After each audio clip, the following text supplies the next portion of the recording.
warriors. We know that social justice happens on many fronts, and entrepreneurship is merely one of them. And now, in terms of words for our sponsors, I'd like to introduce you to the faculty for the Social Justice Entrepreneurship Program, Dr. Alfredo Carlos. And Dr. Alfredo Carlos is also the founder of the Foundation for Economic Democracy, and he's going to say a few words. Dr. Carlos. Yeah, I just want to take the time to sort of thank all the participants for helping us with this project. And also want to thank Ebony for really dreaming about this, dreaming this into reality. We're hopeful that you all learned a little bit of something in the process, and we hope that you take this message and sort of spread it. We want to create. We want to help build businesses that think about community stakeholders, and hopefully this project has helped you with that a little bit. And we hope that we can keep growing and that y'all help us with that, and so that y'all can share that message. I also want to sort of say a name, Alex Toledo. I want to sort of say his name in the same sort of context in terms of social justice. He's another person who recently met the same similar fate, and it's unfortunate that those things are happening in our society. And hopefully we can build a society where those things are just unthinkable. Thank you very much, Dr. Utley.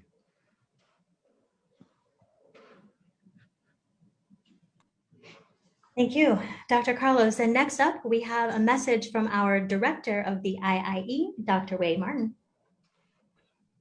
Thank you, Ebony. This is a great program, and we're very proud to sponsor it and to have Ebony as a co-director who would dream up such a program and make it a reality.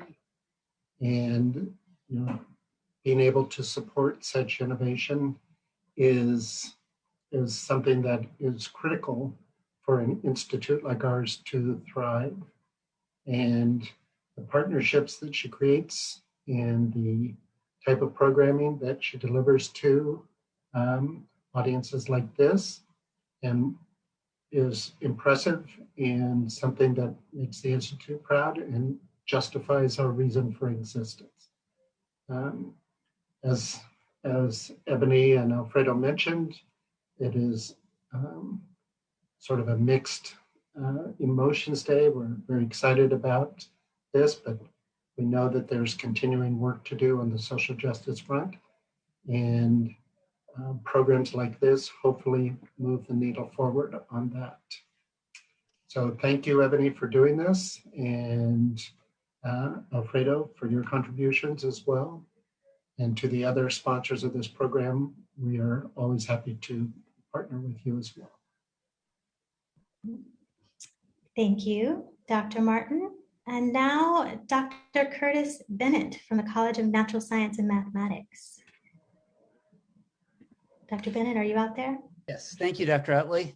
I just wanted to say that, one of the things that makes me very proud to be at Long Beach State University, or Cal State University Long Beach, depending on which version you like, is our commitment to social justice and what we do for society.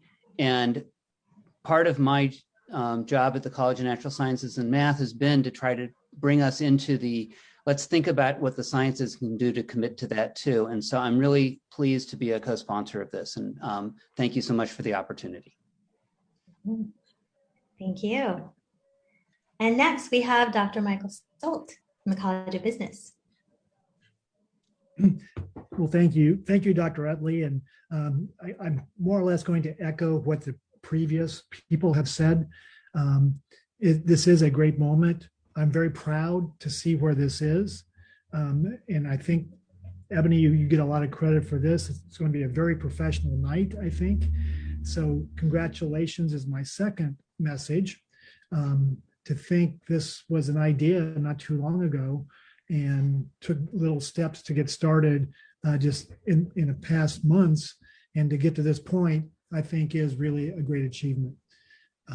So the third thing I'd like to say is that I'm excited because this is just another example of how the push for entrepreneurship and innovation is growing and spreading across the whole Cal State Long Beach campus. Wade and I have been working on innovation and entrepreneurship for a while. To me, the innovation are just the new ideas. And we think that throughout the campus, people have good ideas.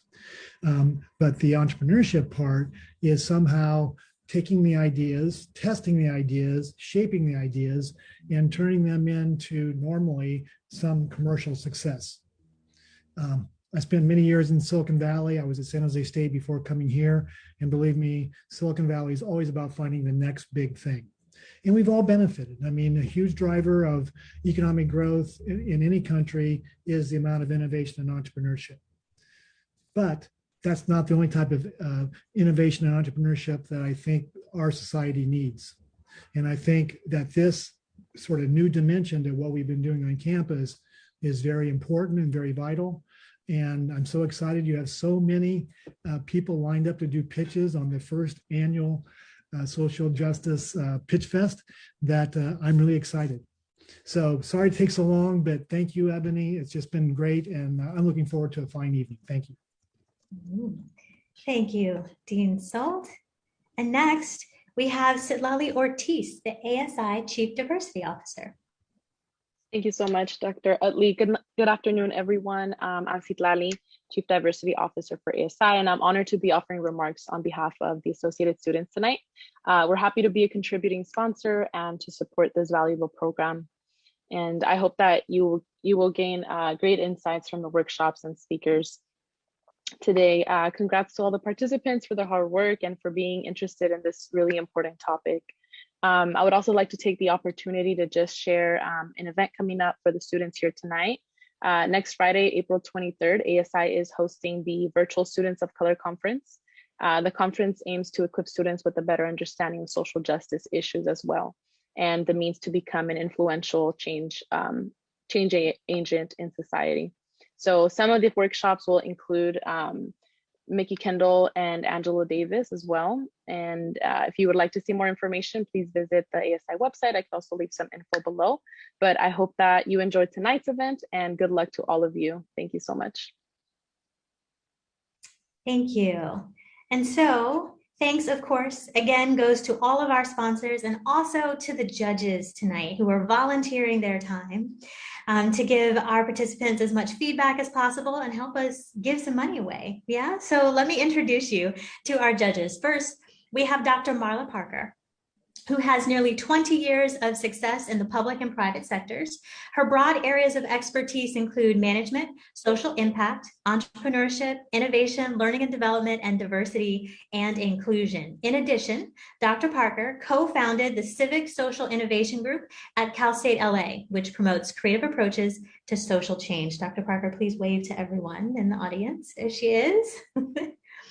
Next up, we have Kyle Webb. Kyle Webb is a board member of multiple nonprofit community organizations such as Bright Prospect, a college access organization based in Pomona that sees young people to and through college, the San Bernardino Community College District's Economic Development and Corporate Training Foundation, also the advisory councils of the Inland Empire Ronald McDonald's House, and the University of La Verne's College of Business and Public Management.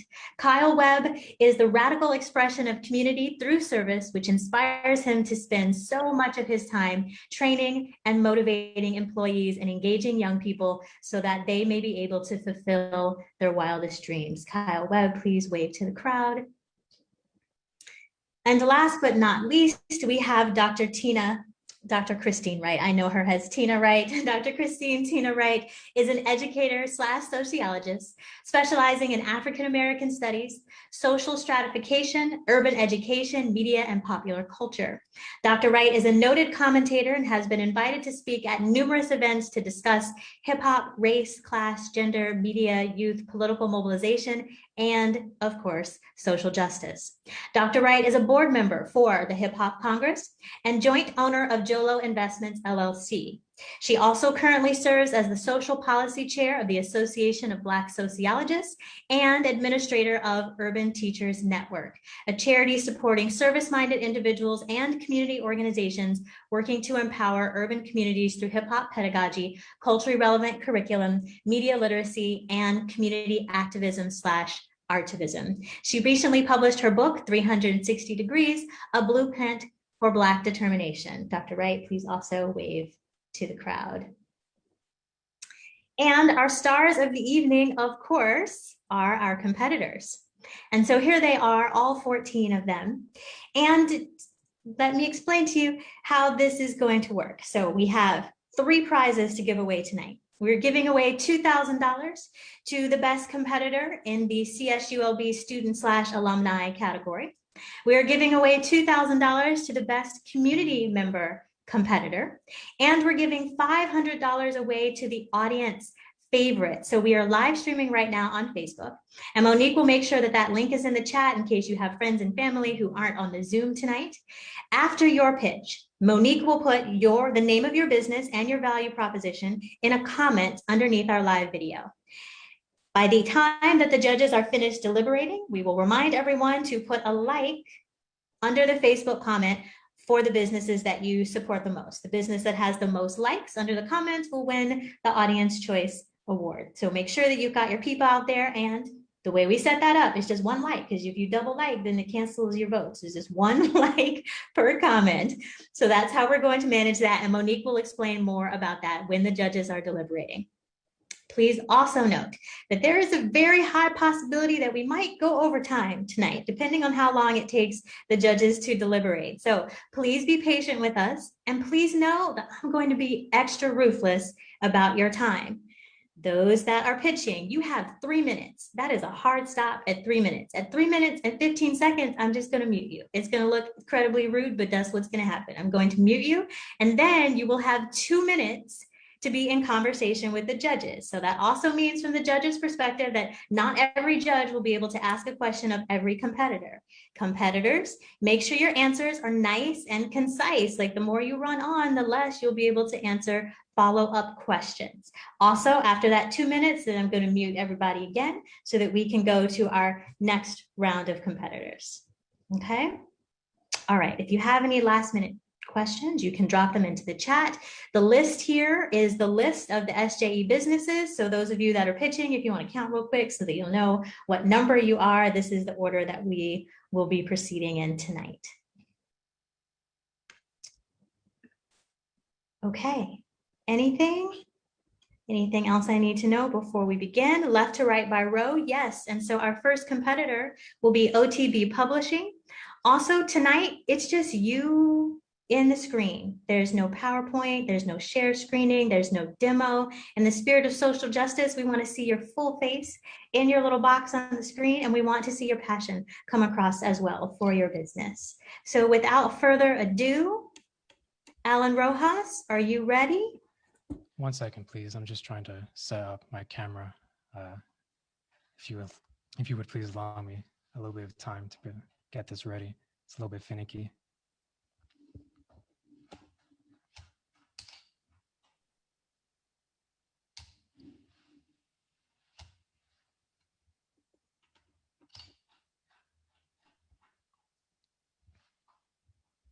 Let's see. Alan, do we need to come back to you? Yes, please, if you can. Okay. Eric Woods, are you ready? Yeah, let's go. Okay. Ready to go. Eric, let's go. Just get started? Let's just get started. All right. Hello, everyone. My name's Eric. My friends call me Woods, and I want to make it cool to take care of yourself. Well, at least help, because there's plenty of people out there doing it already.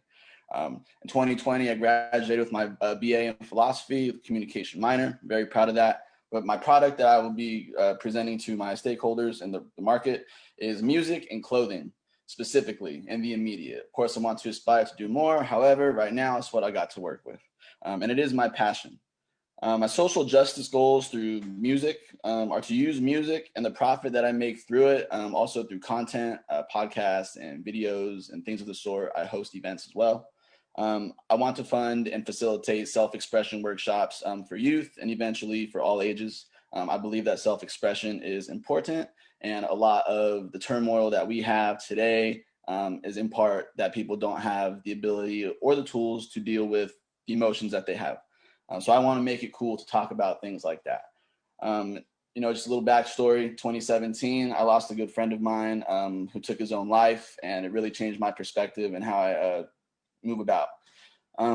So I really value mental health. My market need that I will be addressing is that people are depressed, anxious, and stressed out, and I want to help make life easier and more enjoyable. Through my music and other types of content, I plan to sprinkle in some wisdom, make you move a little bit, of course, make you laugh, think, and I pride myself on originality.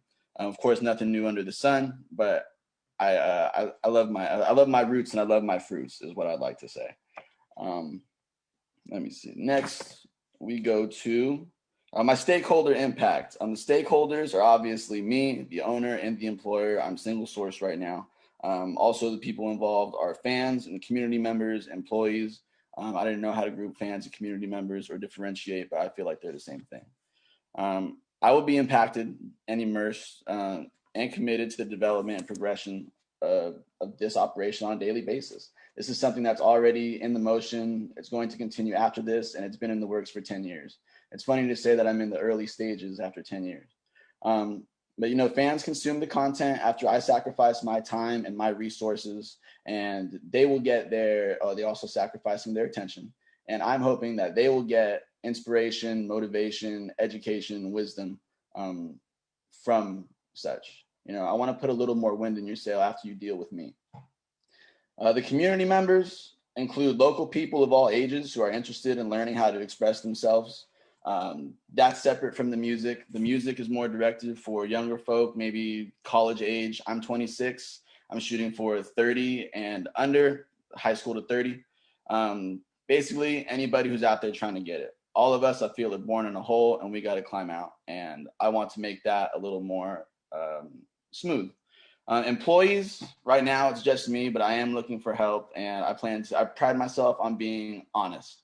And when people deal with me, I like that. They say, hey, Eric's upfront, he's honest, he's going to tell you what you're going to get, and when you walk away, you're going to be happy with the product. Those are things that I pride myself on and that I like to bring to the table, is reliability, integrity, and honesty. It's just hard. I'm teetering between sole proprietorship and eventually becoming a workers' own cooperative, because Eric, that is your time. We now have 2 minutes for questions, so you can unmute again, and we'll take questions from our judges.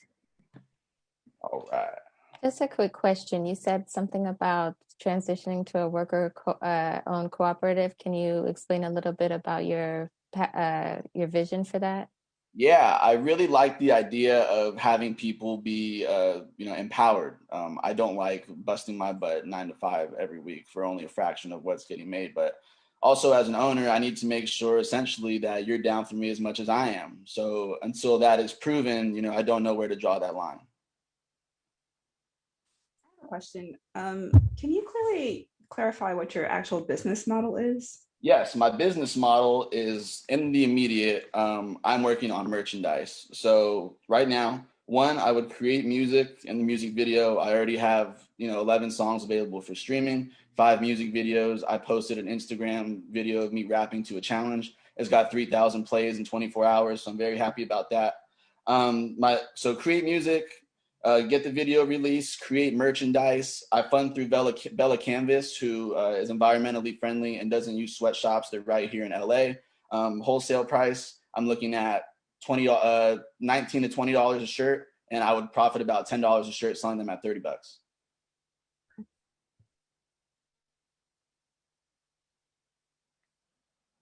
You talked a bit about being, again, in the cooperative model, but are you currently in the future, how are you going to have, where are you going to have other employees? I need people to help me run merchandise. I personally love art.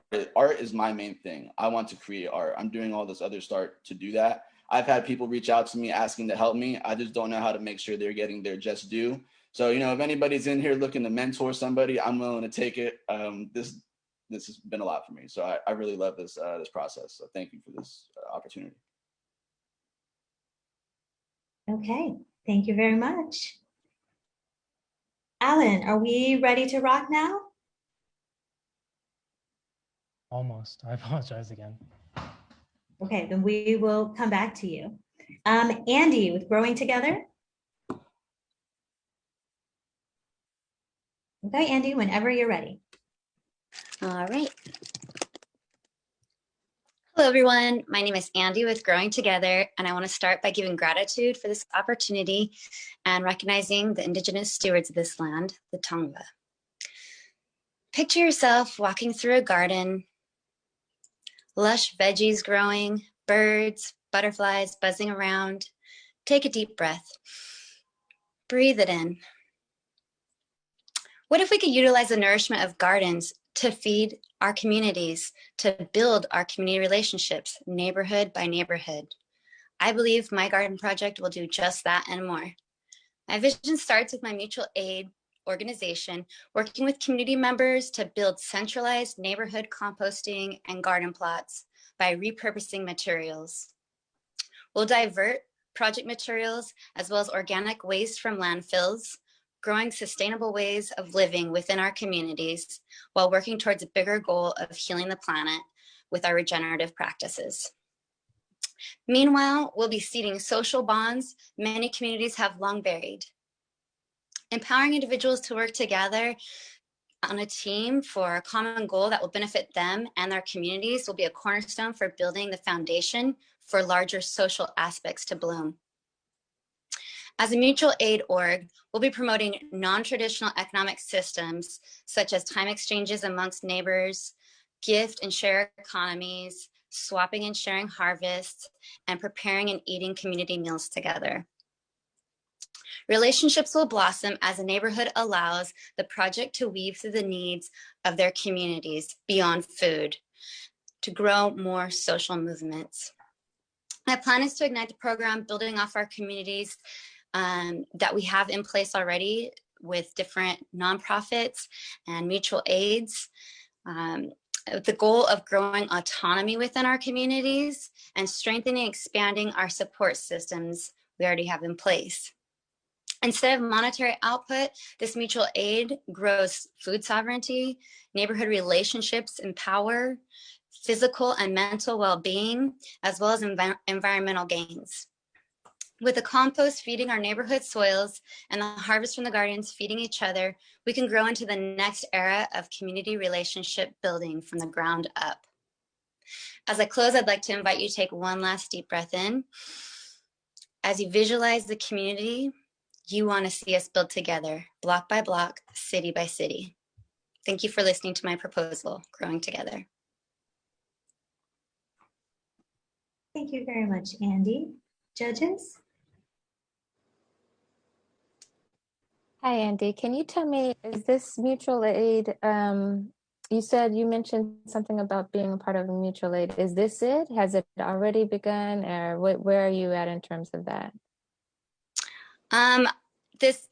I've been planning it throughout this process the last 4 weeks. So okay.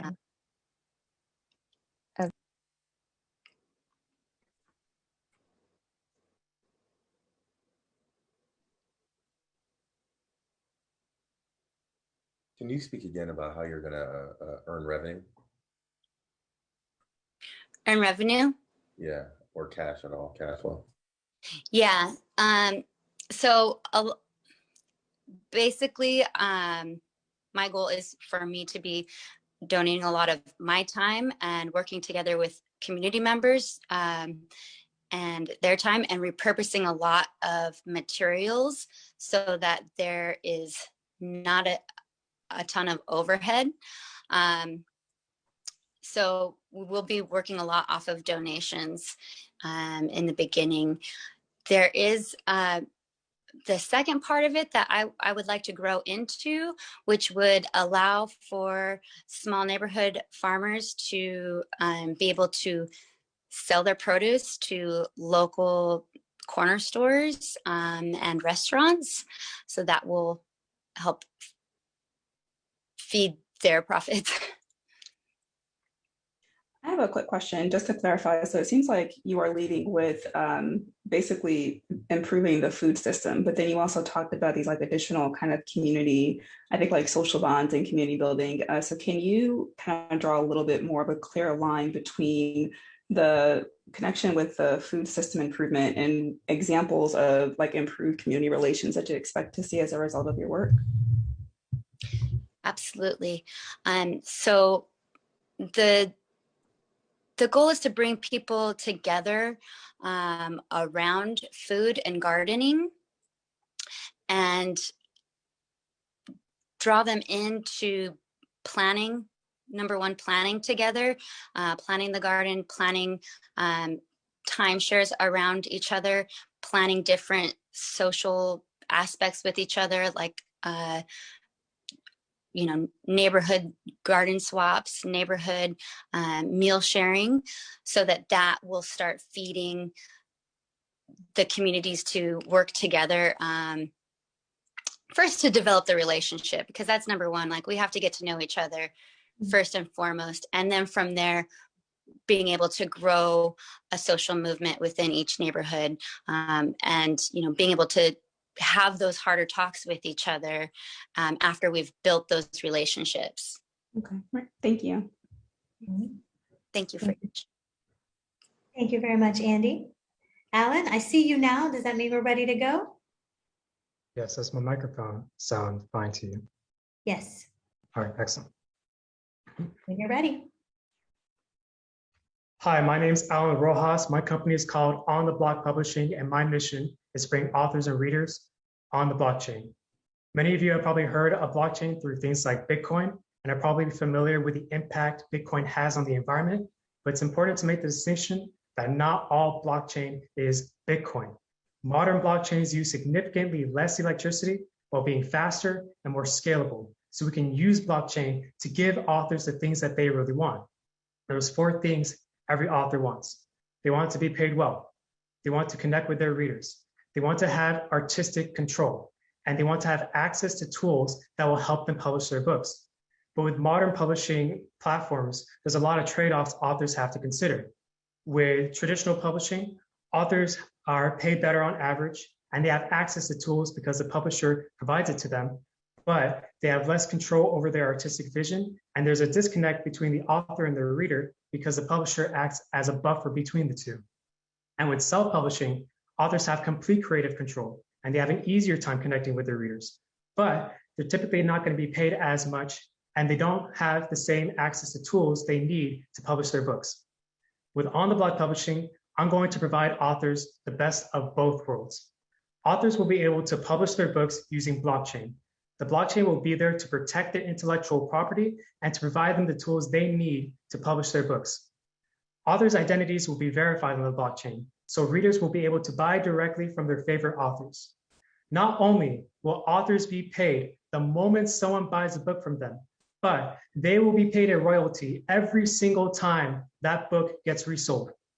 Users will also benefit from this platform by being able to store the books they purchase into digital libraries, where they will be paid a dividend every single time a book gets checked out.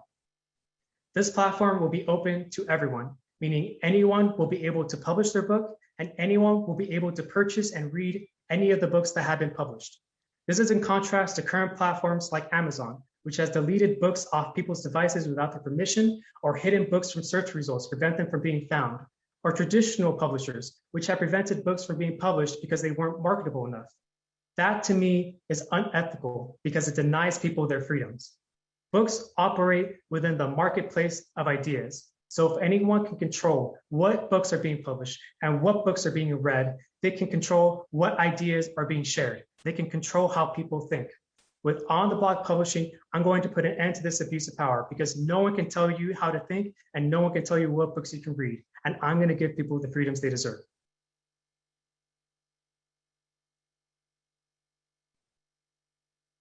Thank you, Alan. Judges? Alan, how are you going to get distribution? Can you elaborate, please? I'm not sure what you mean by that question. How are you going to get enough brand equity so the people who are publishing on your site or on your on your blockchain platform, if you will, can gain access to their material and their work? Oh, it would be through a web browser. Can I ask People will a, be, oh, sorry. so basically it's the platform is open to all to basically share their work and people to purchase it, right? Yes. And the idea would be someone could take the software that we develop and run their own instance of it. So if someone wanted to set up their own shop that's tailorized specifically for them, they would be allowed to do that because the software allows it for them.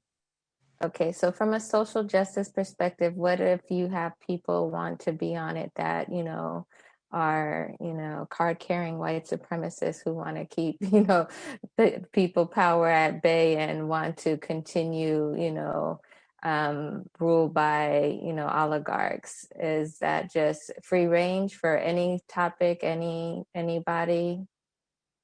But we wouldn't be able to stop people from publishing it on their own instance of it, but people would be able to blacklist certain instances of people that post this type of content. So if people don't want to see it, they can prevent it from being seen. Okay, thank you. How is that different from the example you gave of Amazon taking content off of their site? Because Amazon is a centralized source. What we're doing is a decentralized source. So even if somebody is blocked from one instance, that doesn't mean that other people will be blocked from that instance. It's only if the person that sets up the instance of that software, if people are participating within that instance, then they won't be exposed to it. But if they want to set up their own instance, then it's up to them to decide that. And how do people make money off of this? If one, there's also a library where people can have perpetual access to the content. Why would somebody actually buy the material? Well, first off, a lot of libraries don't have access to ebooks because ebooks are software and software is infinitely copyable. With cryptocurrencies, you can represent books as NFTs or a non-fungible token. And the non-fungible token is really where the value of the book comes from because it's unique. You can't make a copy of it. And it's easy to tell which one's counterfeit and which one's not. So it's easy to verify where the sources are coming from. With regards to why would someone want to use this over a regular library? Well, libraries don't have access to ebooks because publishers don't want to provide libraries with ebooks. The way that they do it right now with publishers like Macmillan or Hachette or Penguin Random House is that when they sell an ebook to a library, they charge them 3 times the cost of the book, and they set a limit on how many times that book can be shared. I believe the limit is about 26 times. And after the 26th time that book is shared, it's deleted. With this, books will never be deleted. They will always exist and they will always be able to be shared between people. Thank you. Thank you, Alan. Next up, Ralph Santos and Tip C. Hello, everyone. How's it going? This is Ralph Santos. Tip C is an app for service workers. And just a little bit about my bio. I'm a Cal State Long Beach alumni. When I was there, I was part of the Filipino American Coalition. There was a club called Campus Progressives. I'm not sure if they're there anymore. And I founded a Filipino progressive organization called KMB LA. So what is a problem within service workers? The majority of fast food workers and coffee shop workers work on a minimum wage and do not receive tips. A little bit of background about the fast food industry. They generate $570 billion globally. There's 200,000 fast food restaurants in the US, and 50 million people eat at fast food restaurants daily. The industry employs 4 million people, and 50% of those fast food employees rely on public assistance programs. So people work full time but cannot make a living wage. This is a fintech company, and US fintechs reached $18 billion in venture capital funding in 2019. So the solution is to increase the wages of fast food workers, coffee shop workers, and service workers, have the consumers be able to give tips to these workers, and the fast food companies will not have to lay off workers if the minimum wages increase, so more people keep their jobs. It's going to be a really simple app. Tipsy uses QR codes. there's two ways to tip. You could round up on your order to the nearest dollar, or you could apply a custom amount, and all the workers, the chefs, the drive-through order takers, all the staff that's working will get a portion of those tips. You could customize it based on who is working and which part of the staff will be getting a percentage, kind of like a pie. The stakeholders will be the fast food workers, all the service workers. They'll get paid more. They don't have to be on public assistance, saving public funds for other uses. The corporations will not have to lay off the workers. Some of the value props is higher wages for employees, means more money for the economy, better job satisfaction for fast food service workers, and the business model.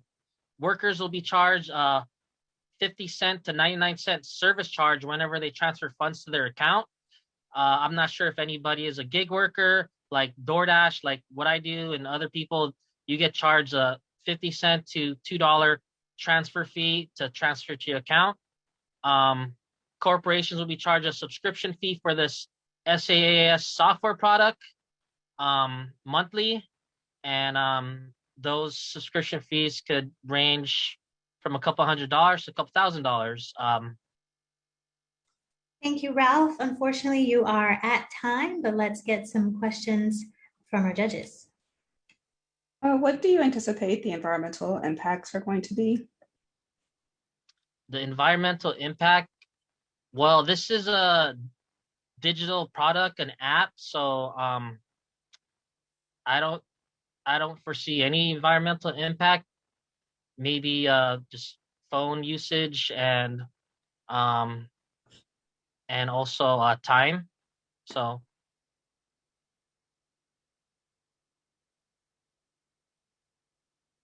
and why again won't fast food companies lay off workers if minimum wage goes up, but but TIPC is implemented?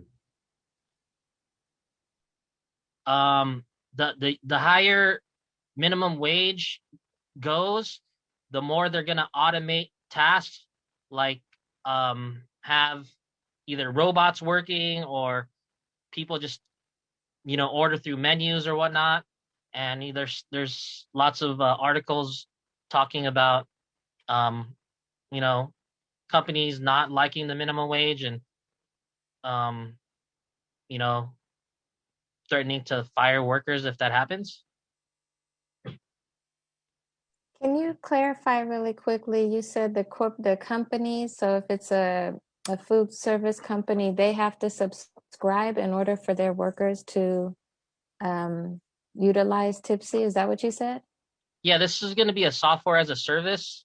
So there's a lot of software as a service companies, and they have to pay a subscription fee.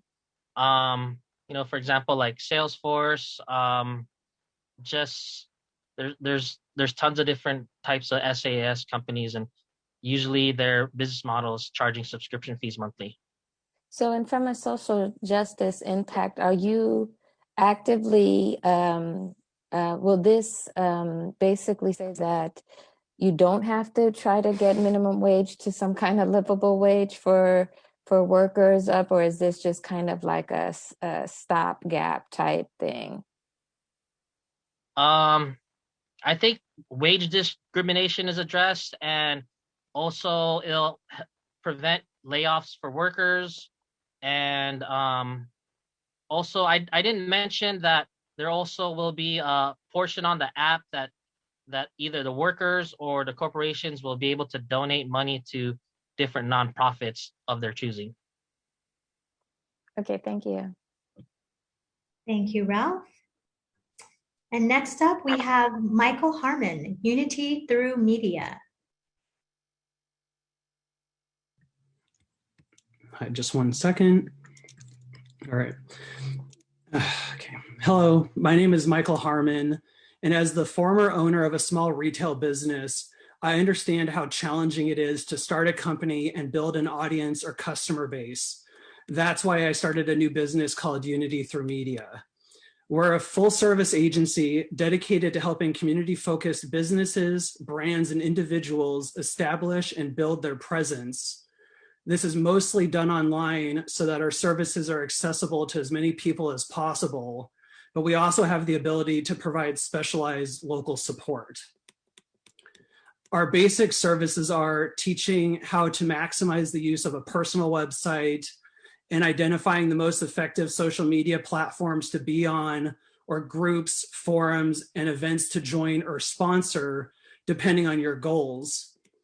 The consultation is free, and beyond the initial strategy development, we can also create marketing materials and provide additional educational resources or continued business support. The more work we do with a client, the less it costs them, because we'd rather develop long-term relationships over one-time jobs. Our services are also discounted for nonprofits or cause-based clients because our main goal is to help others succeed in their mission.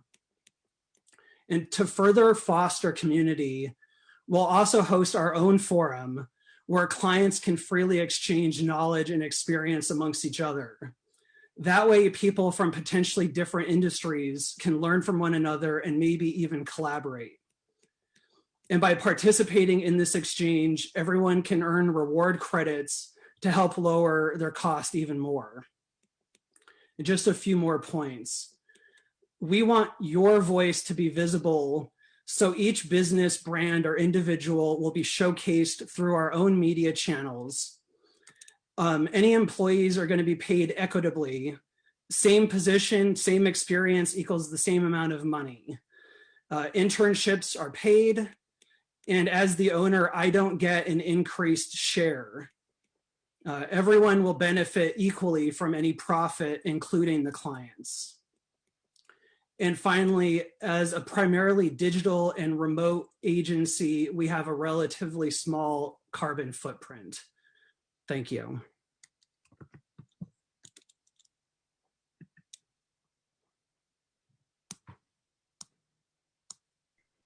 So Michael, it sounds like as far as the direct kind of social justice impact you intend to have, is that really dependent upon who you work with in terms of what their mission is? So you're kind of supporting, let's say, a social justice driven nonprofit.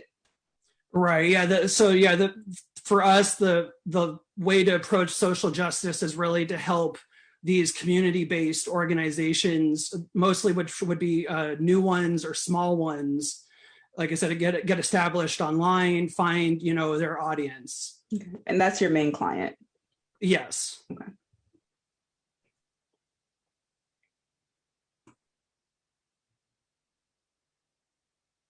And so like your business model, it's mainly a consulting type of a business model, and you would also help them to create content as well. Right. Yeah. So that's been a lot of my personal experience where I was doing like some brand strategy and community building and creative direction and stuff already. So I'm just kind of applying it to that. Yeah. And yeah. So as far as revenue generation, then how are you going to generate revenue, particularly considering that, community-based nonprofits might be, kind of resource strapped, if you will? So, yeah, I mean, I think, like I said, consultation will be free, but the strategy development, there will be a cost associated with that. And then like the goal is to not just take it to that part, but to continue to work with them beyond that. So through like helping create content or, kind of providing some type of educational stuff, there's going to be a charge for that.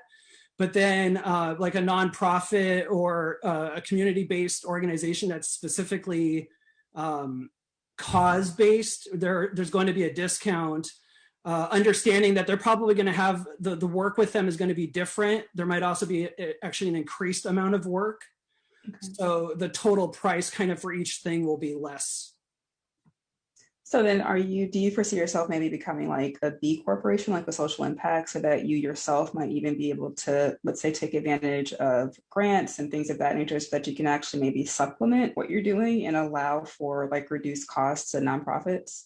Yeah, a B corporation is something that I've looked into in the past, certainly. And I think that would be a great goal to strive for. Okay, thank you. Thank you. Thank you, Michael. All right, next up, we have Angel Fullington, Rooted Resource. All right. Hello, my name is Angel Fullington. My pronouns are they, them. In 2020, the amount of people screened for anxiety rose by 93%. And of those screened, less than half were able to actually receive care. See, the truth is, y'all, untreated anxiety and depression can lead to cardiovascular disease, high blood pressure, stroke, chronic pain, and suicide. Untreated mental health is literally killing us. Our nation's mental health system has failed, and the people paying for that failure are also the most marginalized. In their time of greatest need, they lack access to timely, affordable, and culturally competent care. People are left feeling overwhelmed, they're exhausted and hopeless. They don't know who to trust or how to get started. So what do? Rooted Resource is an online platform that provides free to low-cost mental health support. We specialize in supporting queer, trans, Black, Indigenous people of color. We are worker-owned, trauma-informed, and experts in our field. When signing up for our platform, subscribers first complete a 5-minute health assessment. The responses are then matched with suggested videos from our extensive library. For example, someone with chronic pain may receive a 14-day pain management plan composed of classes such as yoga for chronic pain or self-massage for pain relief. Once completing their treatment, participants can either browse our catalog or update their assessment to receive a new treatment plan. There is absolutely no difference in content between a free and paid subscription. And this is because we don't believe that income should impact your quality of care. We plan to roll out our platform with 100 free subscribers. Following that, for every 2 paid subscribers, 1 free membership will be sponsored. We know that our community loves to support one another, but growth like this will take time. So we'll subsidize our costs and grow revenue more immediately through corporate contracts. Why go corporate? Well, working in America is stressful. And right now, 65% of working adults have reported experiencing extreme workplace anxiety. Rooted Resource will give corporate employees access to our platform, provide mindfulness training for management teams, and offer live teachings and quarterly meetings for company retreats. We will call on those who can pay to do so, because for us, healing is communal. Let's heal together. Thank you.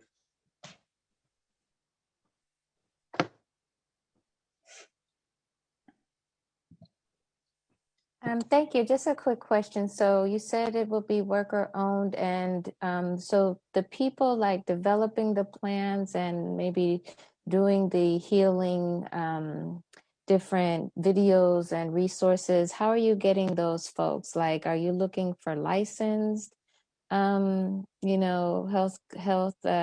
health experts, or who are you looking to be on your team, or who is already on your team?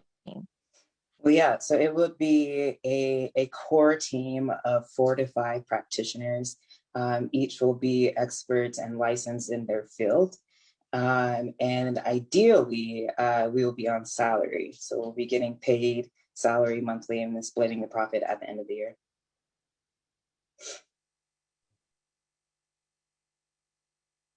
So just to clarify, the people who are actually going to be doing the service provision, so those who are licensed, they would be full-time employees of your organization. They wouldn't be contracted people. No. I think one of the issues that we see for folks who are contracted out. So I myself am a licensed massage therapist. I am also a certified yoga instructor. And oftentimes when we are contracted out, it ends up hurting us when it comes to filing our taxes. We have zero protections, and there's not much stability in terms of and sustainability in terms of payment.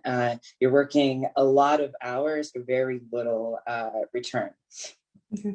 And so are you going to have a corporate and an individual model? So individual people can be members and you'll have corporate clients, or are you going to focus on one or the other? I was a little bit confused with that. Oh, I see. So in terms of who this platform is for, it's for the individual. How we're paying for it is through corporate contracts. So these corporate contracts will get access, their employees will get access to our platform. What they're getting in addition is things like live teachings at corporate retreats, trainings for their management teams, things like that. Okay. So do you see yourself being any different than existing platforms out there that do already focus on, this very important dimension? So for example, I think, I'll say Talkspace. I think Talkspace or Calm, I can't remember, they actually have a contract now with, I think, LA County, I believe, or something along those lines. So how do you differentiate yourself, or do you see yourself differentiating, or do you see yourself kind of going the new route where they say collaboration is the new competition? Well, I definitely believe in collaboration, but I will say that we are different. We are very much different. And I think what stands us apart is who we are centering. So the folks that we are centering, again, Cutie BIPOC, and then the facilitators that are holding that role are also going to be Cutie BIPOC. And so I will be transparent and say that, I had a subscription for Calm just last year, and I let it run out. Why? Because the people didn't sound like me. The issues that they were talking about didn't pertain to me as someone who is Black, trans, non-binary. And so really, I am creating this platform for folks in my community. So I'm sorry, one last question. I'm sorry, Dr. Parker, we don't have it's time. Okay. Yeah, that's okay. No worries. but thank you both.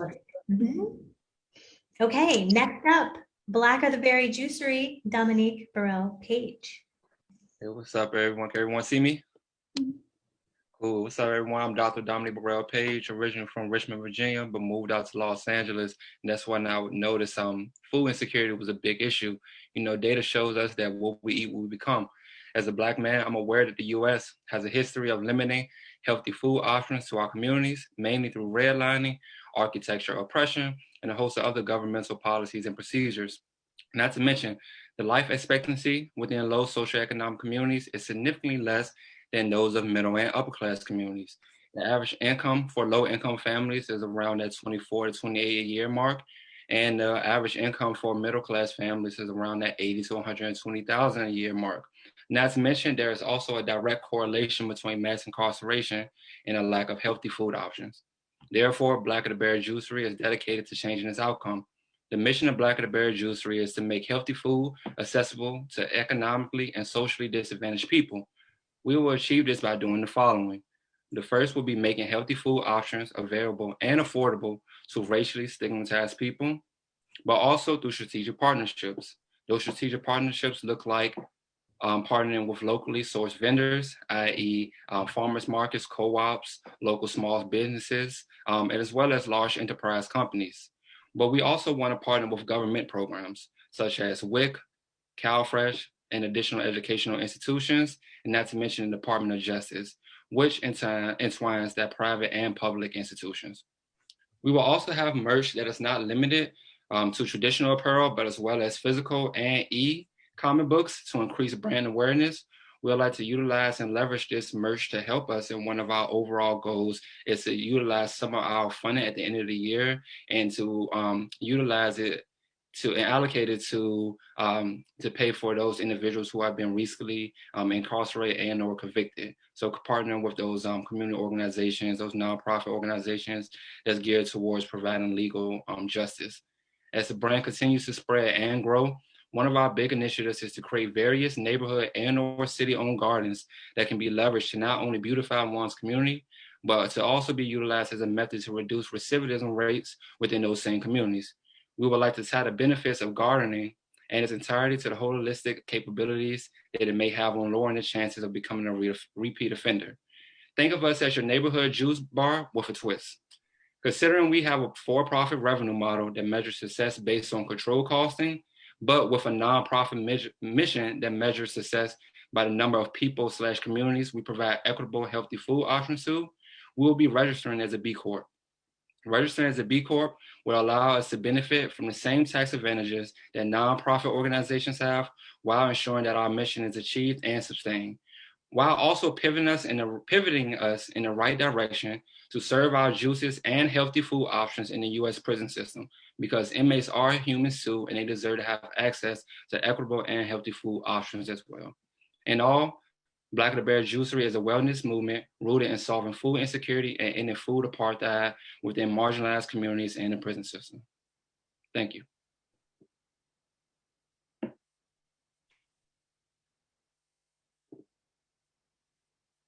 Thank you. Just a quick question. Where do you want to start it? Like in terms of, is it going to be a certain location? No, because it seems like you have quite a, big vision, but like where are you beginning? One of our value propositions is making our model mobile. So through having a trailer, U-Haul truck, of course, design like not an actual food truck. We wanted to be an experience, but we will be mobile. So the initial model is to be mobile so that we can hit those disadvantaged communities. But of course, across the United States, we want to eventually transfer over to that brick and mortar model. Gotcha. Thank you. No problem. So for your brick and mortar, in order to kind of supplement, what you might need to do, and this kind of gets at price points, right? So how are you going to determine price points in key areas where there might be some like economic instability, but then still be able to do all these wonderful things that you want to do? So do you perceive, for instance, like a every table model where they will charge different prices based on economic realities in certain areas, and then kind of supplement your mission with that kind of an approach? Definitely. I didn't want to say it. So I didn't want to place another business within the pitch, but yes, I would like to say, think of us as a secondary every table, but our biggest differentiating factor and value proposition is that the long-term goal, which is building enough revenue and brand awareness within the community that we are able to transfer those same healthy food options into the prison system. And one of the big things with the prison system is that they have these government contracts, with Amtrak and things of that nature, because of the fact of it's low cost, so they can get a meal for about $3. So our goal is to build enough revenue and build enough brand awareness within the community that we are able to sign government contracts where we're not so much worried about allowing that to be a success measure for funding, but just more so we can achieve our social impact and corporate social responsibility. So then your, sorry, Dr. Utley, do I have? I know. Sorry. We're out of time again, but thank you so much. Thank you so much, Dominique. Next up, Adept Design, Jacob Flores. Hey everyone, so exciting to see all these different businesses and ideas. I honestly, it doesn't matter about the prize because I can't wait to connect with you guys after. So I'm here on behalf of a cooperative. We're 10 people, a variety of people from different ethnic and racial backgrounds, LGBT representation. We have 2 women, 10 men, so that are 8 men rather. So we do want to adjust that, but yeah, we're a co-op. We started the LLC, got in the partnership, and we got a brick and mortar space on 4th in Nebraska. So the value proposition here is that gentrification is coming for all of us, and universities are not disrupting themselves. I don't think universities are frankly really worth it anymore. And I know that I'm saying this to a crowd at the university, and I love you guys and I want to be a part of the community, but it's too expensive. It takes too much time. You aren't teaching the skills for the next industrial revolution, and it's harder to make a living. So what can you do? I think that Adept is going to provide a process for you as a creative, for you as a young person, a reskiller, to build a portfolio of work that utilizes modern technology and techniques to build your products and services and plug into the evolving economy. And it's really about developing that body of work. We're an art shop and a studio. So when you come here, you can buy supplies, you can get a subscription membership and use the supplies that we have on hand, digital and physical. From an environmental perspective, we have a free cycle. So if you have stuff that you need to drop off, you don't need to use, but someone else could, we have a station to manage that, and we want to provide to the community in that way. Furthermore, art supplies can be toxic. So we really want to bring in reusability and be transparent in the way we dispose of our products.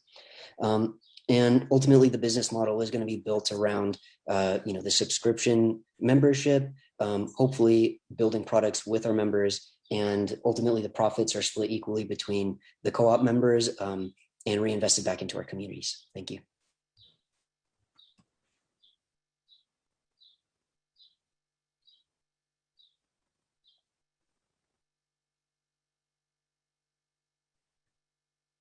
I have a quick question. So in terms of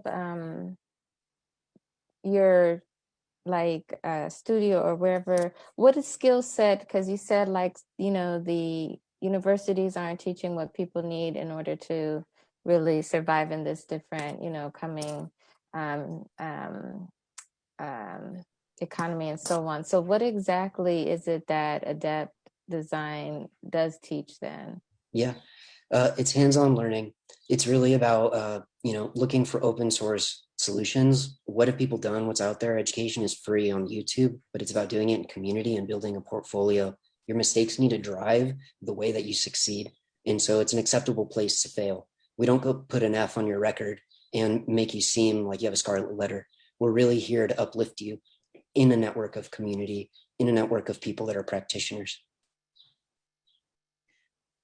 Just to follow up on that, so it's kind of a space like where anyone can go learn on YouTube, whatever, but this is kind of a communal space which will give some kind of directive or direction to that learning. Is that what you're saying? Yeah. Okay. Yeah. Thank you. Yeah. So how would you attract people, right, in terms of, let's say, majors or backgrounds, like people who might not be able to kind of understand a clear path between what you want to offer, but let's say what they're interested in. So I can imagine a student who might be having some ambivalence about like their history major or their philosophy major, right? Like, how would you talk to and reach that particular student or someone who's thinking about, going down that pathway, but again, having some ambivalence about it? Yeah, I think that there's kind of a prescriptive approach that could be taken. You're doing philosophy or history. You know what a lot of people do with those degrees, law or some type of advocacy work or something along those lines. That's a pretty traditional thing. I don't mind offering that, but ultimately too, how do you want to put into practice what you're learning? And then let's look at it through the lens that this group of individuals are. What's the value proposition? Who are the people you're trying to have an impact on? So history in the context of what today, philosophy in the context of what problems that move you, and we'll work with you to develop those skills that you need to accomplish that. And can you just clarify a little bit, expand more about your actual business model, like the revenue generation again? Yeah, so we have retail on one side. We'll do workshops and events, and you don't need to be a member to come to those. There'll be low entry fees. We want to have our community has the opportunity to teach workshops if they need, so they can make money as well. And then there'd be like a house fee there.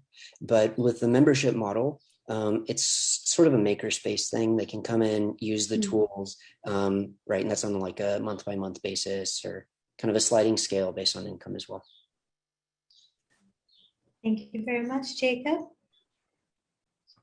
Next up, we have the Soapbox Project. Nivya Shanta, take it away. First of all, the standard question, can everyone hear me okay? Okay, awesome.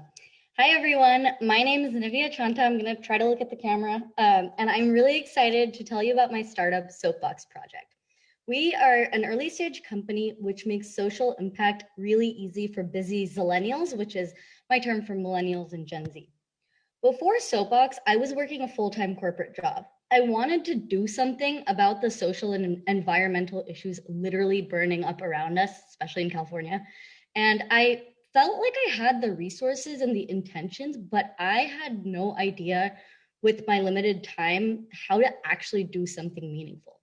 And it turns out I'm not alone.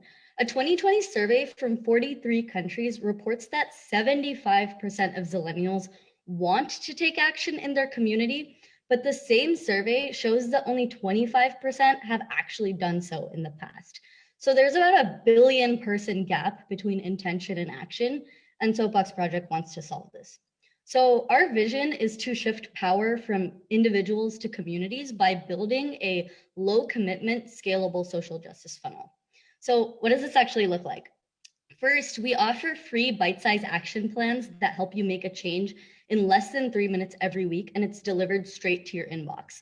So what we do is we take a monthly topic. For example, April's topic is transportation, and we break down the environmental, racial, and social implications in a very non-overwhelming way week after week. So as people scale their knowledge and individual actions, we encourage them to keep growing with us by joining our paid membership community. So we host interactive events, guest speakers, hopefully people on this call, digital engagement activities, and more. Our 2021 goal is to roll this approach out locally, because right now it's kind of like a one-size-fits-all approach. And we want to do it through paid ambassadors that represent the demographics and lived experiences of their communities. And this funding, if we got it, would help us with a pilot. So I want to give you an example of the impact that Soapbox has already had by telling you about one of our events. In January 2021, we hosted a letter writing campaign to incarcerated people.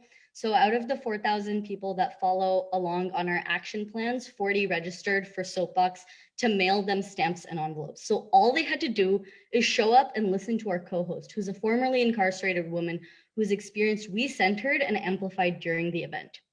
Fast forward 3 months, half of our attendees have emailed me saying the event changed their lives, and more importantly, that they write regularly to their new pen pals. One of the incarcerated men wrote back to an attendee saying that for the first time since incarceration, he finally feels like more of a human and less of a prisoner.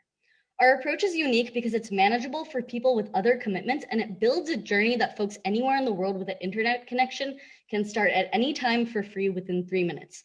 Soapbox Project makes social impact really easy for busy people, and we're so grateful for this opportunity.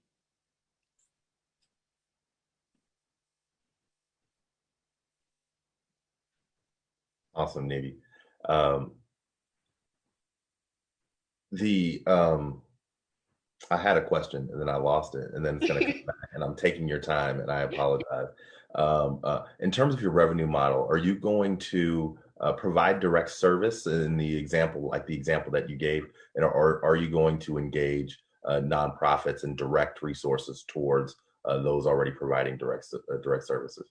Yeah, so our goal is to amplify. So like what I've seen is there's so many amazing quality solutions already out there, but the problem that people are facing is discovery and also just being overwhelmed. I think Sunrise Movement is an amazing example of an organization doing amazing work, but it can feel like a really big commitment, or people might not know about it. So what we're doing through our various events is kind of giving people an entry point and also a community to do these actions with. So maybe if they care about a lot of causes, they don't have to just associate with one thing, and they can discover new associations and like make new connections, hopefully soon within their local communities.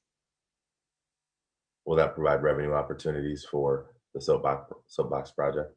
So our revenue stream right now comes through sponsorships on our newsletter, and eventually the goal is to have like a member supported model where people are paying for the community and the resources that we're offering them. So it's kind of like a fixed membership model. Can I just ask really quickly? So your target market is really, those who want to make a social impact but don't know how, right? Is that a fair way of saying? Okay, thank you. And so like, are you like more of like an aggregator where like you kind of pull all of these opportunities together, or do you create new ones, or do you do both? I would say we curate more than create opportunities. So we have done, I can expand more on that if you want. Yeah, so for example, when we do events, we plug into, for example, we did like a fighting food waste one. And so we plugged in with a local chef that already does these events. And so the goal is to get our Soapbox community to discover more of these resources. So of course we add our own like interactive component, and we invite our members, but the people and organizations we connect them to, they already have projects that exist. And our goal is to amplify those and drive more people to find the change that they want to make, because of course like social change looks different for everyone. Thank you very much, Navy. Thank you. Next up, we have Harvest Unite, Roxana Segovia Beltran. Hello, I am Roxana Segovia Beltran, founder of Harvest Unite. We are a food growing cooperative and an environmental advocacy group and have been serving the community since the beginning of the pandemic. We're on a mission to empower communities to thrive, grow nourishing food, and live sustainably. But how do we accomplish this enormous feat? Our theory is that if we nurture the nurturers, that impact will create a conduit for the protection of Mother Earth. Mothers of color are the essence of a stable society. Mothers are in a constant search to nurture their families, gain food justice, and sustainability for the next generation. When a mother has low resources for basic needs and stress and health issues are rampant, it causes a downward spiral for herself, the children, and the health of the community. Harvest Unite plans to offer a customized urban food growth training program that includes experiential garden coaching, climate literacy for young minds, a monthly garden service, startup kits, reflection opportunities, and a community to thrive with. This program will also provide check-ins on the growth of the gardens and the oh so important compost pile. Using permaculture practices, mothers will learn how to save money, reduce waste, grow food, gain support, and improve quality of life. We will offer a subscription for these services and charge on a sliding scale. Our motto is that no mother will be turned away due to lack of funds. Harvest Unite will be a worker-owned cooperative social enterprise. We will ensure that all value produced will be equally distributed among the workers and the members of the local community. This urban food growth training program will build up the local landscape of the mothers community. By learning the foundations of food growth and sustainable living practices, mothers of color will be able to support themselves, their families, their communities, and in turn, Madre Tierra, Mother Earth. A big thank you to the Institute of Innovation and Entrepreneurship for allowing me to present tonight, and for all of those that are supporting this initiative. I am so grateful for you all, and thank you. So Roxana, is your target, so your audience, the people who you will, your customers, your clients, you are specifically targeting BIPOC mothers? When I say mothers of color, I mean it in terms of like multicultural communities, right? Okay. So yes, Black, Indigenous, Black. So it's like an individual based kind of a product or service, or are you? Because when you talk about like training programs and things like that, then would you also sell like your trainings to like schools in the community and things of that nature? I'm sorry, just that sound is just kind of, it's not me. So yeah, so your question was like, how are we going to offer this? Yeah, so I'm just kind of need clarification on like your revenue generation. So like, is it individual based? Is it like, organization based, both? And like who are you looking to get money from? Yes, so it is going to be individual based. It is going to be very much, I used to be a doula, which is like a person that works with mothers. So it's very much the gardening doula. Mm-hmm. And I come in and I myself have been gardening for 10 years and I have worked I do hydroponics, I do all different types of gardening, and all the gardens that I do is very much based on small scale housing. Right. So I really just want to teach these lessons. And already what we do now with Harvest Unite, I'm sorry, and your question was about how it's going to be paid for. It's going to be a service that's a subscription for every month, and we're going to charge on a sliding scale. And in terms of individual services, there'll be like a little bit of an extra charge for that. But we do have different business models that we're working on so that this can truly be sliding scale, or people can pay through compost or through their time contributing back to the organization, so that we don't ever have to turn anyone away, because there's always a way to pay for what you do, right? Or for what is contributed. Thank you. Can I ask really quickly, like what your outreach is? Like, how are people going to find out about your service? And Yeah, so right now we are currently a cooperative. We have social media. We have about, I would say about 300 people that are involved in and out through social media and contacts. And because we do giveaways at this point, we've given away about 300 hydro garden kits, which are hydroponic growing systems that can be made with using materials like that are like little containers. I wish I had a thing to show you, but I don't. But we've given about 300 for those so people can grow in home because these are very good for small scale. So we do have a following, and essentially like we have followers on here so that we really want to introduce this because this is something that we're going to start next year. And already we have, student workers that we're kind of starting to recruit that will be able to do the services. So I want it to be very much that everybody's learning somehow. We really want to support students through our climate literacy for young minds program that we currently have, where we do free community classes on composting and hydroponics. Thank you, Roxanne. All right, next up we have Delna Wellness LLC, Deneen Kirby. Good evening. Thank you. Oh, this can't be my life. This is hard. Help. Can you imagine feeling this every day and needing strength just to fight your own body? PCOS sucks.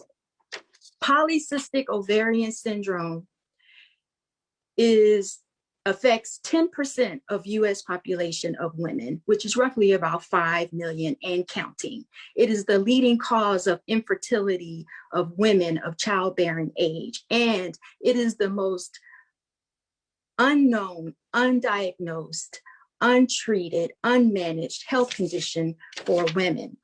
And because of this healthcare oversight and the gap created, Delna Wellness exists to correct this oversight, to fill in the gap for PCOS BIPOC community interested in their own restoration to health.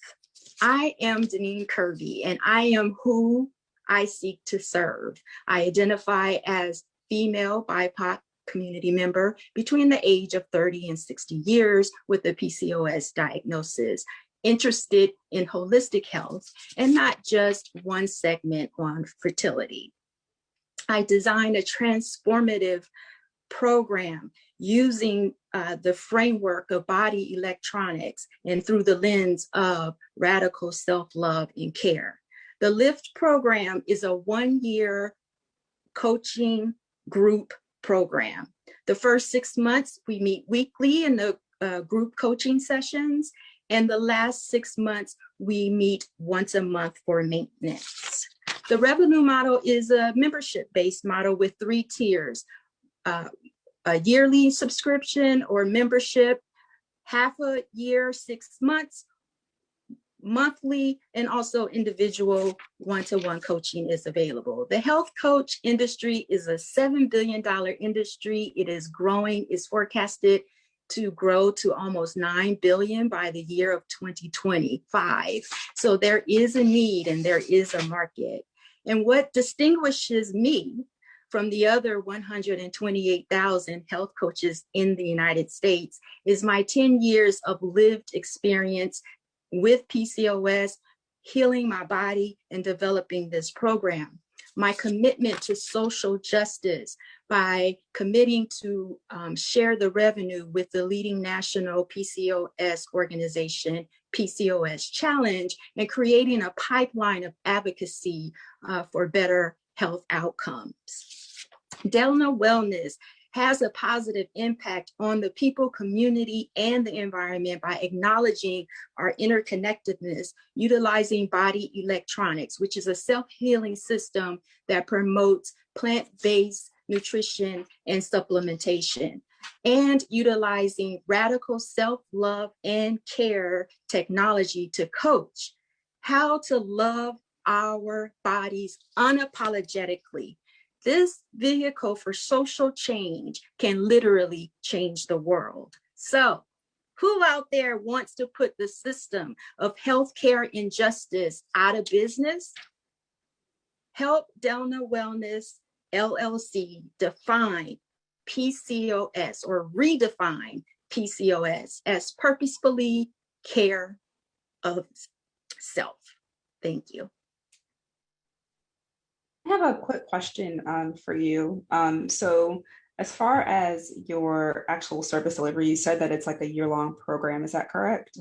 That is correct. And so like you're doing it on like a month or a subscription basis. Like are you depending upon like your revenue really being generated by people who are going to engage in this year-long endeavor? And if so, how are you going to be able to actually make sure that there's little to no attrition if that's going to be like your main kind of revenue source? My goal is to engage those that subscribe to the 1-year program, because the curriculum is different every week, every class period. So we're going to talk about all types of modalities, from sleep and hydration to lowering our anxiety by tapping into our parasympathetic nervous system. So these are all the different curriculum items that we're going to explore. So my hope is to be engaging, bringing other people in to share, and basically my premise is that I'm a guide on the side as opposed to a sage on the stage. So with the group dynamic, we'll keep people engaged and coming back. Okay. And go ahead, Kyle. Sorry. So because like a year is a long time, right? And so like my question then is, how can you offset, right, attrition with additional revenue to help support you? So like I'm thinking about people who may not be able to stay for a year. And so is there a way for them to kind of drop in and drop out, but still be able to get value from it, but they may not be able to stay for a full year? So is there some kind of like subscription mechanism or model that can support those kind of folks who may not be able to do like a full year? Yes, absolutely. I'm sorry, I didn't understand your question earlier, apparently. Okay. So the year membership, yes, that's for the total program. You can also be a half a year member where you get the content and it's part of the maintenance phase. So it's once a month, the group coaching sessions. And there's also the third tier, which is month to month, where you will still have access to the content. You just won't get the full overall program. Okay, thank you. Thank you. Thank you. All right, next up we have Style Crush, Jennifer Milkey. Jennifer, I apologize if I butchered your last name. You did it perfectly. Thank you. So April 23rd, 2013, cracks appear in an 8-story commercial building. Now, immediately, the lower levels are evacuated. Factory workers on the upper levels are threatened with a fine of 1 month's salary if they fail to come to work the next day to make garments for retail giants like Walmart and Mango to Prada and Gucci. Early the next morning, Rana Plaza collapses, killing over 1,100 people. The human cost of our new clothes addiction is incredibly high. The environmental impacts are devastating too.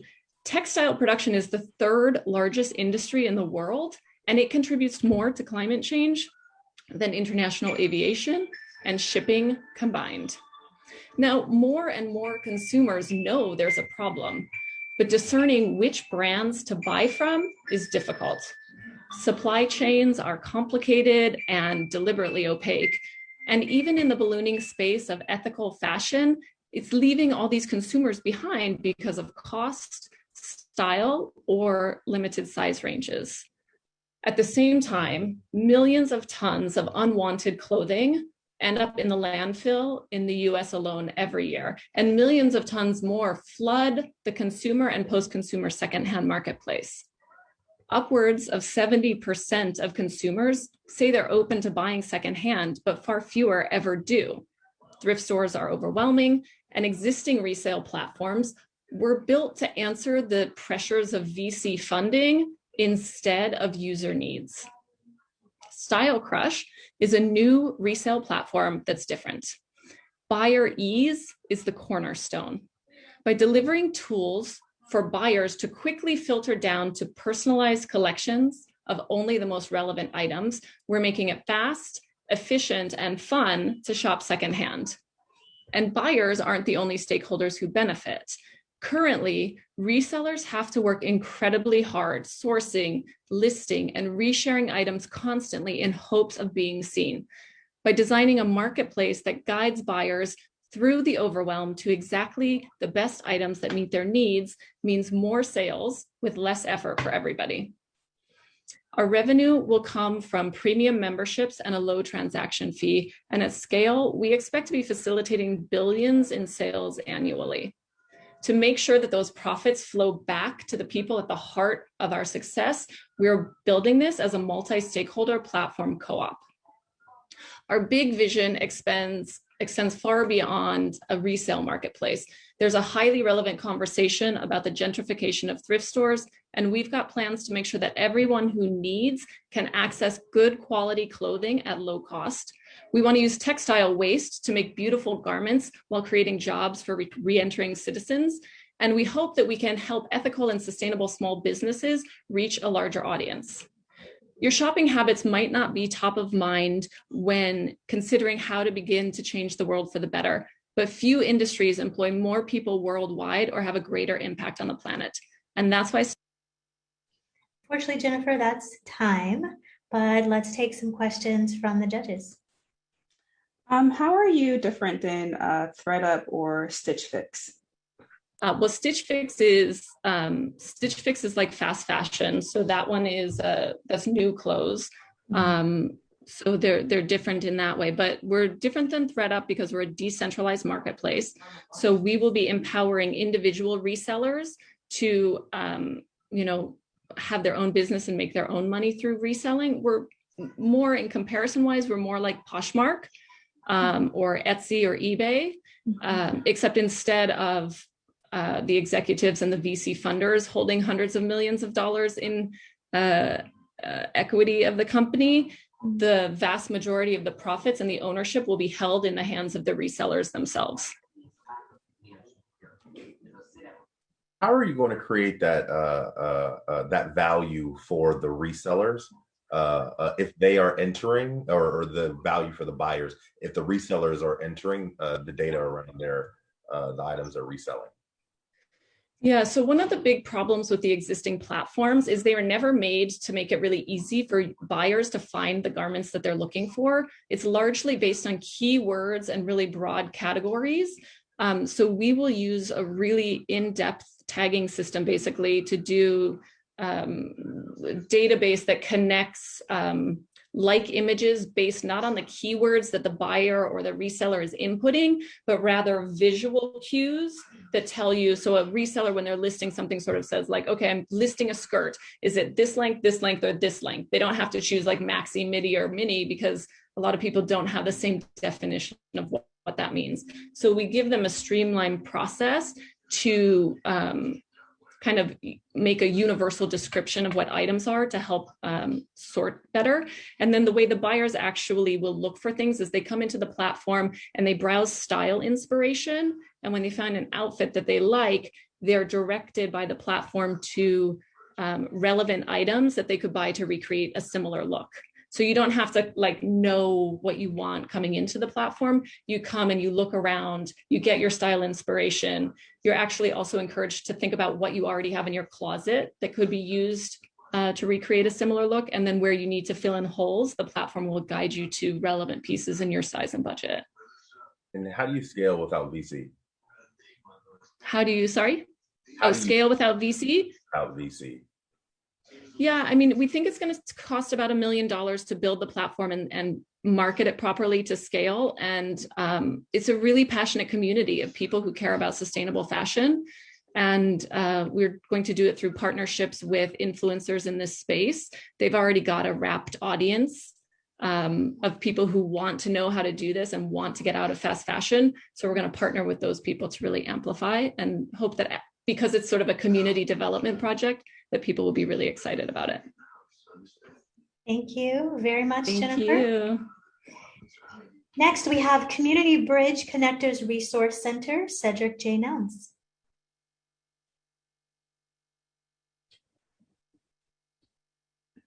Cedric, are you with us?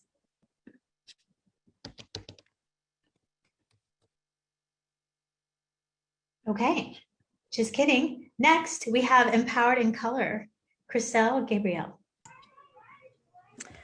Hi, everyone. Thank you so much for having me. My name is Chriselle, and I am the founder of Empowered in Color, where we are dedicated to helping people of color thrive in both business and in life, because we want to make sure that you can thrive and not just survive. Tonight, we're going to be talking specifically about our connection nights. And our connection nights are going to be monthly networking events held in cities throughout the US. Although to start, we'll be focusing on rotating between the cities of Long Beach and Las Vegas, where I split my time. We tested this once in December 2019, and we are looking to officially launch connection events when it's safe to do so.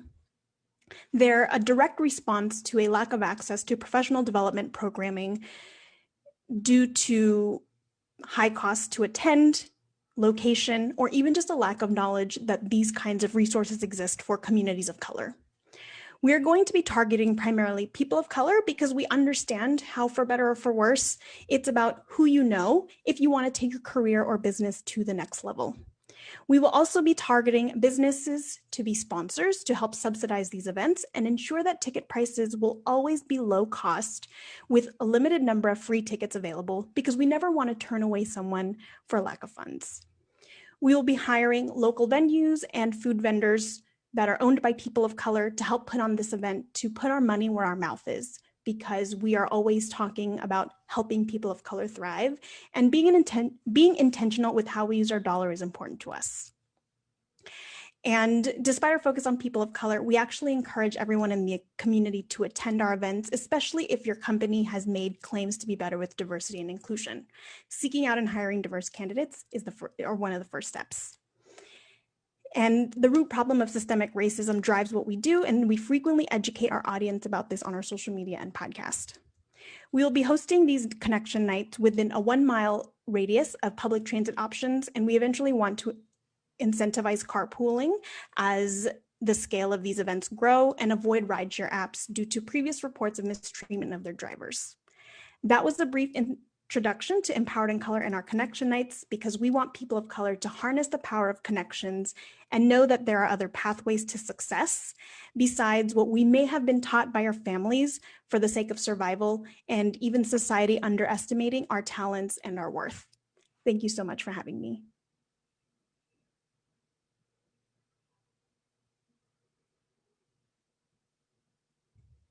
So how is this going to be different than another kind of networking event that someone could go to, where they may not see a lot of BIPOC folks, but there might be some. So again, like, how is this going to be different, and like what's your actual like revenue model, business model? Yeah, so what will make us different than any other kind of networking event is specifically the fact that we will be targeting communities of color and hosting these events in communities of color and making them accessible. So whether that's going to colleges, high schools, whatever, reaching out to local business owners and whatnot. And sometimes from talking to a lot of people of color, especially in like higher education and in the workplace, a lot of them talk about feeling uncomfortable going to these events because there's no one else that looks like them, no one else that can relate to them. And we want to create the format of these events to be a safe space for people to feel like they can be more fully themselves, to be quite honest, but also, again, provide that accessibility component. And the revenue model would be a number of different things. Connection nights would just be one part of that. And we would mostly be through sponsorships, whether for our in-person events, virtual events, our podcast, all the number of different things that we have, digital resources, and until we can be fully financially sustainable, most likely B2B consulting on diversity and inclusion for corporations.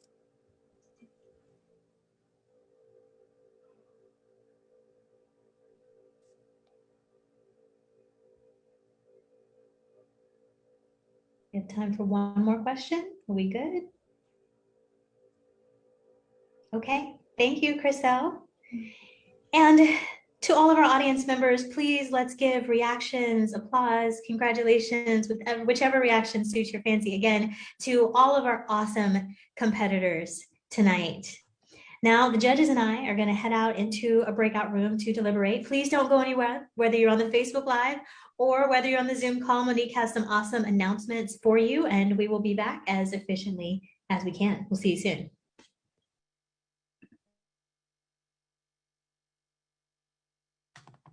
Great job, everyone. Yay. Yeah, this was so great. All you guys have amazing ideas. That was very, very awesome, guys. Okay.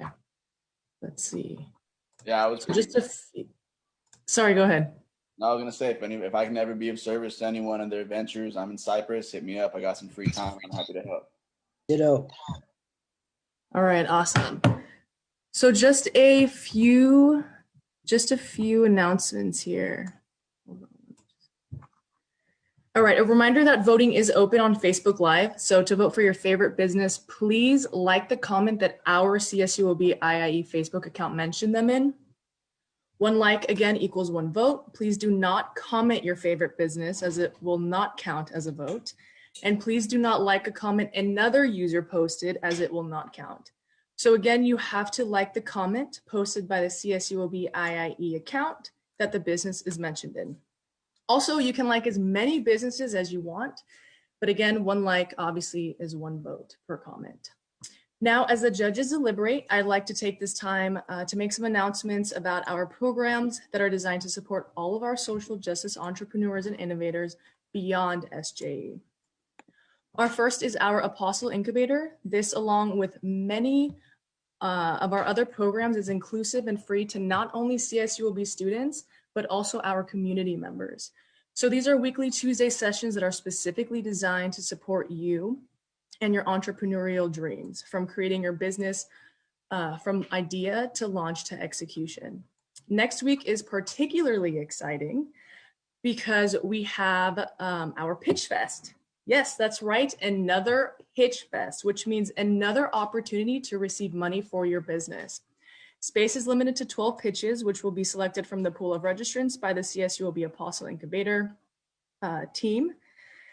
And the final deadline to apply is this coming Sunday. Oops, sorry, guys. Is this coming Sunday. And then any applicants who are selected to pitch will be notified Monday, April 19th. Scan the QR code in the corner of your screen to apply. Anyone who has an entrepreneurial idea for a startup company who would like to pitch to a panel of judges for the purposes of receiving feedback and or potential prize money may register. It is important to note that teams who made it to the top 4 of the Sunstone Innovation Challenge and the winners of the Social Justice Entrepreneurship Program are not eligible to participate. But make sure to register today to pitch, and if you place in today's competition, no worries, we'll just remove your name.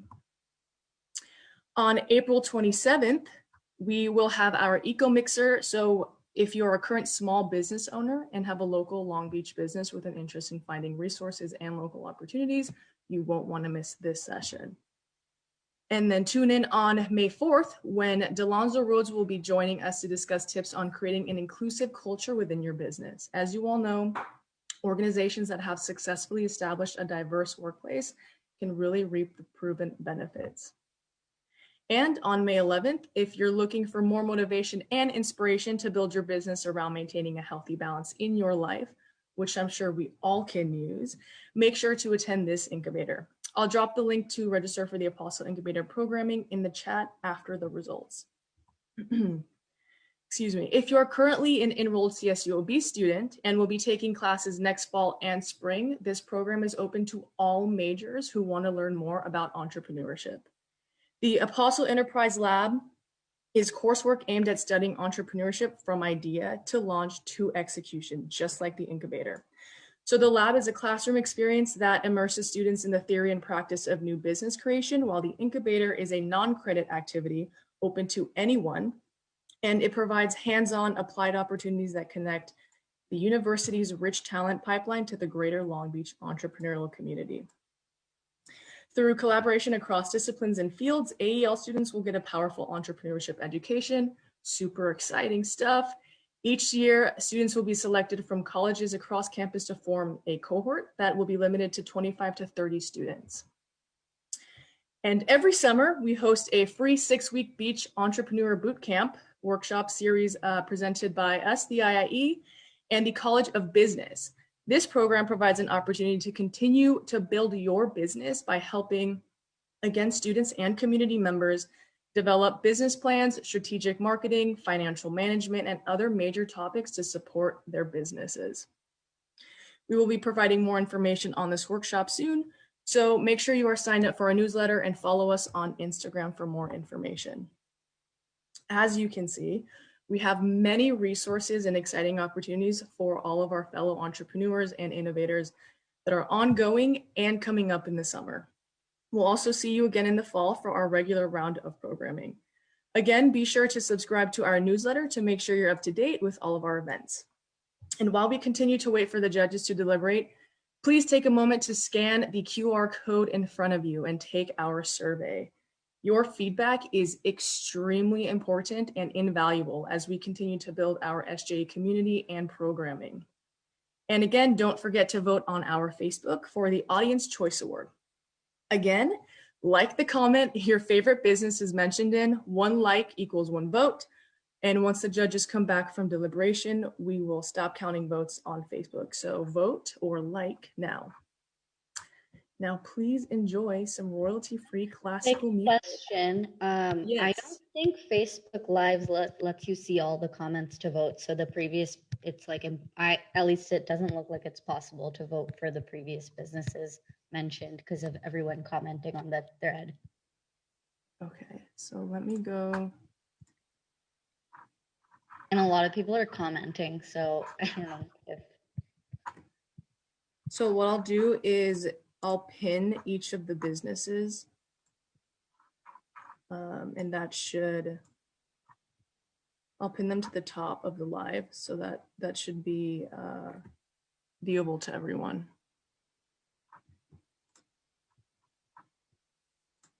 Let me know if that works on your end.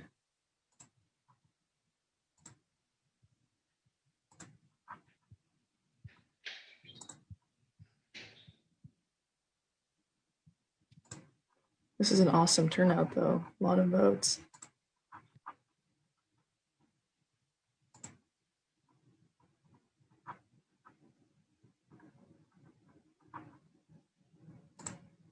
Again, you can vote for as many businesses as you'd like.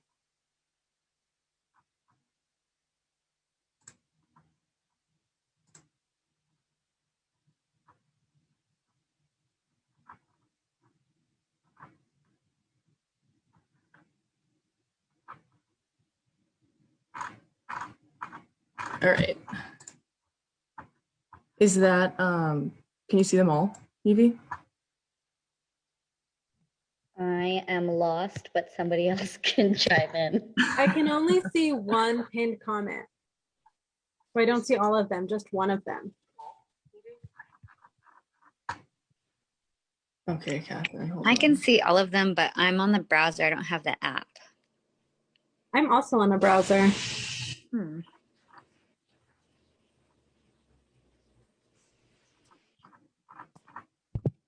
I think you're gonna have to look at the comments if you want the voting system to actually follow the intent of the audience choice.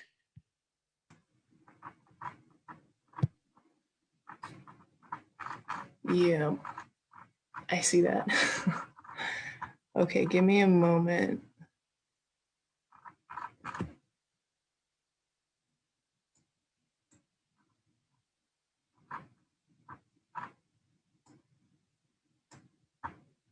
Okay, no problem. We will change that up then. You can comment your favorite business on the Facebook Live, and then I'll go ahead and count that.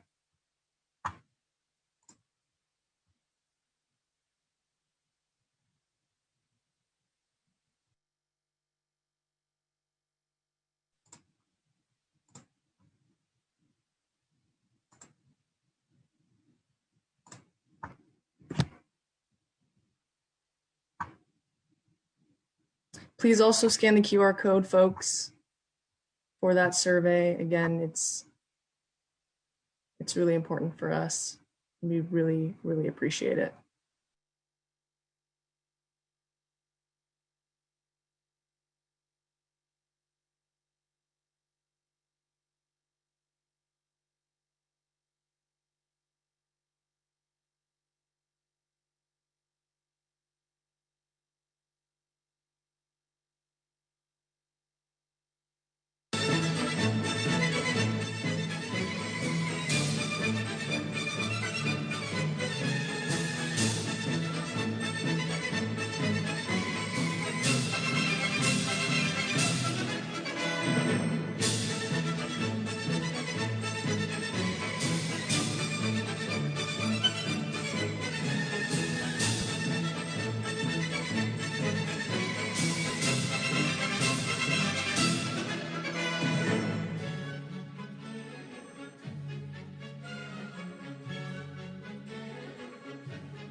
welcome back. The judges are back. We're excited to be here. The judges have made a decision about our top competitors in both the student alumni category and also in the community category. I am waiting to hear from Monique on our Audience Choice Award. We had some technical difficulties with the Facebook, so we might not be able to announce that tonight. Monique, can you give us a heads up or what we need to do about Audience Choice? Yeah, so we might have to wait until the live is over so I can count all of the comments and the likes. Okay.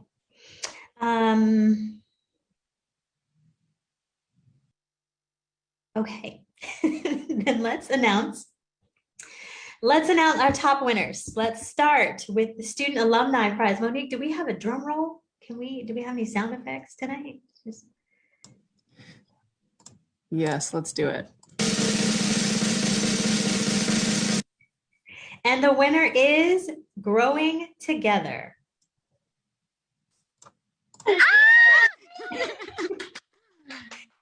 Andy, would you like to say a few words?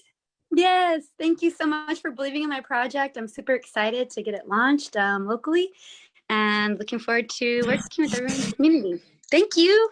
You're welcome. Congratulations. Okay, and for our next prize, Monique, drum roll, please. And our community award goes to the Soapbox Project. Nivi, would you like to say a few words? I was not expecting that. I thought the mental health one, that was amazing. So my words, I am so grateful for this opportunity, first of all. And second of all, I'm like not kidding. We're trying to partner with everyone and help people out. We're launching fireside chats so people can like hear more about community efforts. So please get in touch with me. That is the other biggest thing I'm looking for right now other than funding. So thank you for this opportunity. I really loved the opportunity to take this course. So thank you. You're welcome. Okay, and with that, we are going to end our Facebook Live.